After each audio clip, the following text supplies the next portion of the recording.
Picture this, you're walking down a street in L.A., right? Like a sunny day, maybe you're getting coffee, you're heading to the park, everything seems, I don't know, pretty normal, right? Yeah. But like just around the corner, there's this dark secret, right? Yeah. Two like older women, Yeah. seemingly like super into charity work, are tangled up in all these mysterious deaths and their victims. Yeah. These homeless men that they were supposedly help. It sounds crazy, right? Like something out of like a movie or something. It does, yeah. But this is a true story, and you, dear listener, you asked us to dive into it. Right. You guys gave us quite the case this time, excerpts from this true crime podcast, The Thing About Helen and Olga. Yeah. And we've got like police reports, insurance investigations, even like firsthand accounts. So our goal to piece together this, this puzzle, I guess you could call it, and see if we can like understand what really happened. Exactly. So let's meet these women, right? Yeah. Helen Golay and Olga Ritter-Schmidt. The podcast like paints these super contrasting pictures of them. Helen, living it up in Santa Monica in her apartment, driving a Mercedes SUV, like a regular at those fancy delis on Wilshire. She's described as, reserved, a real tough businesswoman. Yeah. And then there's Olga, Hungarian immigrant, like bursting with energy. Much more simple life, walks to the beach, hikes up in Runyon Canyon. But she's described as like the muscle, the more like hands-on one of the two. Interesting. Yeah. It's wild how these two so different, found common ground in this mission, I guess you could call it, to help the homeless. They met at like a gym in the 80s. Oh, wow. And then their story takes a really dark turn. Yeah, and that turn seems to start with this, with Paul Vados, right? A struggling Hungarian immigrant. He was a regular at this, at Pastor Charles Sueda's homeless outreach program. Sueda describes Vados as like, burdened by his past, right? Lost his wife, his kids moved away, turned to alcohol. He'd go to the church, like for a little bit of, a break, some groceries, a hot meal. And then in come Helen and Olga. They approach Vados with this like dream come true, right? Free housing, food, this chance to like rebuild his life. They rented an apartment for him, bought him food, supported him for like 2 years. 2 years. Wow. And then Vados just vanishes. Poof, gone. On a rainy November morning in 1999, his body was found in this alley, south of the Hollywood Walk of Fame.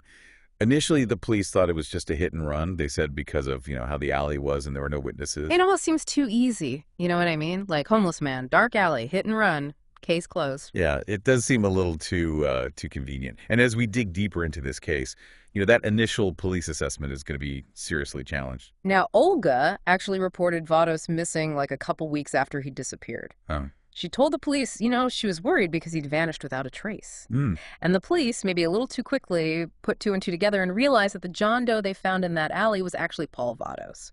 Case closed. Or so they thought. Right. Fast forward a few years, and we meet Jimmy Covington, a younger homeless man. Different look than Vados. Fit, even described as handsome, right? Not that stereotypical image we often have in our heads of someone experiencing homelessness. Helen and Olga run into him outside a gym in Hollywood. Interesting. Yeah. And Covington's story gives us this, like, firsthand look at their methods, right? He describes Olga's approach as super direct, almost like a rehearsed pitch. She claimed to be working with an agency that helps homeless men get back on their feet, offering financial support, a place to stay. Oh, wow. So she takes Covington to this office space, gives him a key, and lays down the rules, right? He can stay there at night, but has to be out during the day. No guests. Keep it clean. Be quiet. Wow. In return, she promises him $2,000 within 30 days, plus $10 a day for filling out paperwork. Paperwork. That's where it gets a little strange. So Olga bombards him with all these forms, asking for super personal stuff, like his parents' social security numbers, maiden names. It's like she was putting together a file on him. Covington, good for him, was skeptical from the start. He went along with it for a couple days, but the money never showed up. Olga just kept pushing the paperwork, and eventually he decided to just cut his losses and head back to the streets. The smart move. Right. Covington's gut feeling saved him. He sensed something was off and walked away. Yeah. Now, a few months after Covington's close call, Helen and Olga find another man who needs help, Kenneth McDavid. They met him at the same church where they first met Paul Vados. McDavid was a quiet guy, kept to himself, no family, no prospects. The perfect candidate for their help, it seems. Right, and just like with Vados, they swooped in, offered him shelter, food, little stability. They rented a studio apartment for him, paid his bills, gave him groceries. For over 2 years, McDavid lived under their care. Wow. But just like with Vados, this care ended in tragedy. On the summer solstice in 2005, McDavid's body was found in an alley off of Westwood Boulevard. The scene eerily similar to Vados' death. Sure. Right. Body in an alley, signs of a hit and run, no witnesses. The police, again, jumped to the hit and run conclusion. But some things didn't add up. McDavid's injuries were mostly from the waist up. Unusual, right, for a pedestrian getting hit by a car. And here's the kicker. He had this mix of sedatives and painkillers in his system, enough to knock him out. Oh, wow. And then there's his ID. He had a California ID card, but no driver's license. Plus this little, unofficial looking card with just his name and birthday. Like someone wanted him identifiable, but not too traceable. Huh. This is where Ed Webster comes in, a seasoned insurance investigator, more comfortable with old school methods than, fancy technology. Yeah. His gut told him something was off about McDavid's case, and he started digging. And what did he find? Well, he found out that McDavid had not one, but two life insurance policies, totaling $1 million. Why? And guess who the beneficiaries were? Ooh. Helen Golay and Olga Rutterschmidt. They were listed as McDavid's business partners. His partner's a homeless man. Something's not adding up. Yeah. This is where things get really interesting. Throws a huge question mark over Helen and Olga's real intentions. Yeah. Business partners with a homeless man. Red flag much. It's like they weren't even trying to be sneaky about it. I know, right? It's just so bold. So Webster's discovery, it was huge, right? The police finally started a real investigation. Yeah, they did. And they found this whole pattern of shady deaths, all connected to Helen and Olga.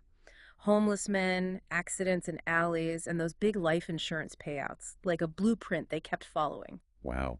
So they weren't just, quote unquote, helping these men, right? They were insuring them in a very bad way. The podcast really lays out all the evidence, like super detailed applications, fake signatures, even recordings of Helen and Olga coaching these guys on what to say to insurance agents. Wow, they were organized, that's for sure. It's impressive, also super creepy. They were treating people like pawns in their game. The podcast even has interviews with some of the insurance agents, right? The ones who approved these policies without realizing what was going on. They describe Helen and Olga as charming, persuasive, even bringing the men to the meetings to make it look legit. Classic manipulation, taking advantage of people's kindness. They pretended to be these caring angels looking out for these vulnerable guys. And the agents. Totally fooled. It's almost like they were casting them in a play, right? Giving them lines to say, and the reward at the end, death. Exactly. These guys got a little taste of the good life, a roof, some cash. But it was all a lie. They weren't supposed to make it long enough to actually use those policies. It's just, I don't know, heartbreaking, to think they were being used like that and then just discard it. The podcast also gets into the forensics, toxicology, accident reconstruction. And the experts think these guys were probably drugged and given alcohol before being put in danger on purpose. Ugh, that's awful. These women, they drugged and manipulated these vulnerable men, setting them up to die. It's scary, right? Thinking that someone can seem so nice but be so cruel. So what kind of people would even do something like this? The podcast looks into their psychology, right? And the experts suggest they might have narcissistic personality disorder, driven by entitlement and a complete lack of empathy. They saw these homeless men as objects, nothing more. It's disturbing, but it fits with what they did. No empathy, thinking they're better than everyone else, using others for their own gain. But there's still that question, was it just greed? Or is it something more? Maybe, enjoying the power, the control, the feeling of playing God. And then there's the legal side of things. Helen and Olga were arrested and charged with tons of counts of murder and conspiracy. That trial must have been huge. Oh yeah, it was all over the news. The Black Widows, they called them. The trial itself is really interesting. The prosecution made a really strong case, using all the evidence to show they planned it out. Cold-blooded murder. It wasn't even a question of if they did it, but how they got away with it for so long. It's crazy. And the podcast has these clips from the courtroom, right? Including Jimmy Covington describing his encounter with Olga. Oh, wow, that's powerful stuff. His testimony must have been really important, connecting Helen and Olga to their actions. He got away and could talk about how they manipulated people, what their goals were. He was living proof that these weren't just abstract cases, but real people whose lives were cut short. In the end, the jury found them guilty on everything. They got life in prison, no chance of parole. Wow. Justice was served, but it can't bring back those lives. It's a tough reminder that life is fragile and people can be really messed up. I know. It's just wild to think about, right? These women, everyone thought they were so charitable, Yeah. but really they were pulling the strings in this crazy scheme of murder and lies. Right. It's disturbing. And what gets me is how they went after the most vulnerable people in society. The ones who were already struggling. They took advantage of their desperation, offering them this fake hope for a better life while secretly planning to kill them.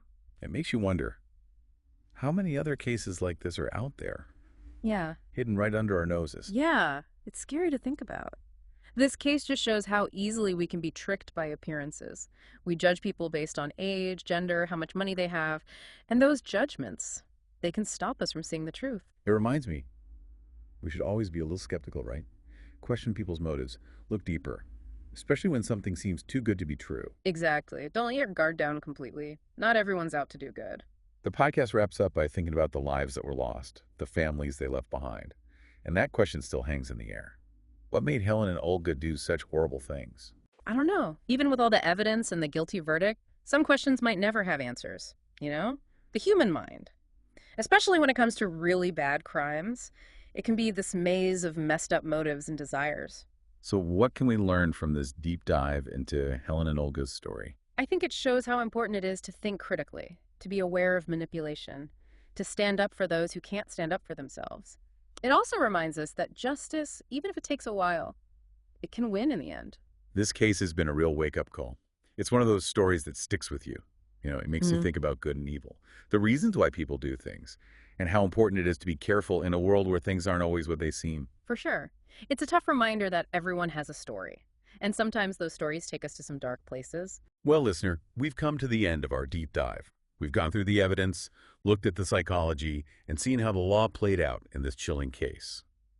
What do you think? What stood out to you the most? Leave us a comment, and let's keep talking about it. Until next time, stay curious, stay informed, and stay safe.